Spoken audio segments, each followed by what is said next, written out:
बंजारा समाजाला एसटी प्रवर्गात समावेश करण्याच्या मागणीसाठी जालना शहरामध्ये गेल्या 8 दिवसापासून एकनाथ चव्हाण हा बंजारा समाज बांधव आमरण उपोषणाला बसलेला आहे। मात्र सरकारने कोणतीही दखल घेतली नसल्याचा आरोप करत आज सकल बंजारा समाजाचे बांधव आक्रमक झाल्याचं आपल्याला या ठिकाणी पाहायला मिळते। आपण पाहतोय की अंबड चौफुलीपासून तर जिल्हाधिकारी कार्यालयापर्यंत हा जो मोर्चा आहे तो आता या ठिकाणी सुरुवात या मोर्चाला झालेली। आपण पाहतोय की वेगवेगळ्या प्रकारचे बॅनर हातात घेऊन या ठिकाणी सरकारचा निषेध व्यक्त करण्यात येत आहे। आपण जर पाहिलं तर तरुणी असतील किंवा या ठिकाणी बंजारा समाज बांधव असतील ते या ठिकाणी अर्धनग्न अवस्थेत आपल्याला पाहायला मिळते। आपण पाहतोय की बंजारा समाजाला एसटी प्रवर्गात आरक्षण मिळालंच पाहिजे या मागणीसाठी खरं तर बंजारा समाज बांधव जे आहेत ते आक्रमक झाल्याचं चित्र आपल्याला खरं पाहायला मिळते। आपण पाहतोय की जोरदार घोषणाबाजी या ठिकाणी सध्या आता हे बंजारा समाज बांधव करताना आपल्याला खरं तर पाहायला मिळत आहे।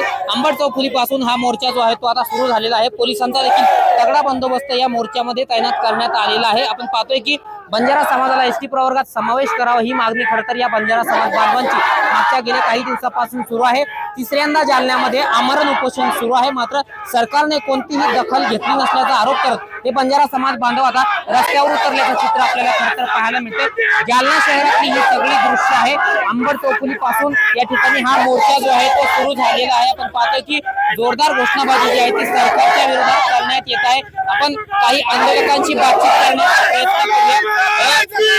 मला सांगा काय मागणी आहे? एक वर्षापासून बंजारा समाजाचे आतापर्यंत 56 मोर्चे निघले, 50 ते 60 लोक आतापर्यंत रस्त्यावर उतरले। आमची मागणी या ठिकाणी एकच आहे, ज्याप्रमाणे मराठा समाजाला हैदराबाद गॅझेटियर नुसार ओबीसीचं आरक्षण लागू करण्यात आलं, त्याच हैदराबाद गॅझेटमध्ये बंजारा समाजाची एसटी म्हणून त्या ठिकाणी नोंद आहे। त्याच धर्तीवर बंजारा समाजाला एसटीचं आरक्षण लागू करावं यासाठी आमचा हा मोर्चा या ठिकाणी आहे। 6 महिन्यापासून सरकारने एक समिती या ठिकाणी स्थापन केलेली आहे, परंतु आतापर्यंत समितीचं कुठल्याही प्रकारचा अहवाल समाजाला या ठिकाणी मिळालेला नाही। म्हणून या ठिकानी एक उद्रेक आणि एक निषेध म्हणून या ठिकाणी आमचं आजचं हे आंदोलन आहे। केवळ दिशाभूल सुरू आहे। सरकार केवळ जे उद्रेक करतात, जे जाळपोळ करतात त्यांनाच लोणी लावतात। आमचा गरीब समाज आहे, शांततेने मोर्चा काढणारा समाज आहे, म्हणून आमच्याकडे एक दुर्लक्ष या ठिकाणी सरकार करत आहे।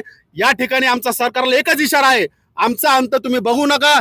बंजारा समाज जर उद्रेक करायला लागला तर आम्ही कोयते घेतल्यावर कोयते घेऊन रस्त्यावर उतरणार, एवढीच या ठिकाणी सरकारला इशारा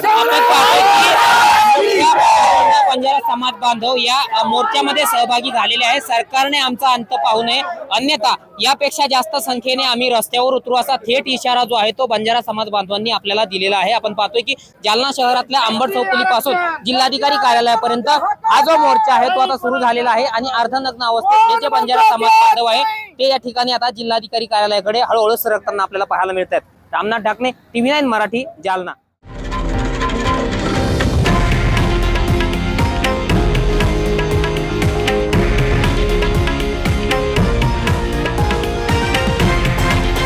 हे आहे देशातील नंबर 1 न्यूज नेटवर्क आणि आपण पाहत आहात TV9 मराठी, एकमेव।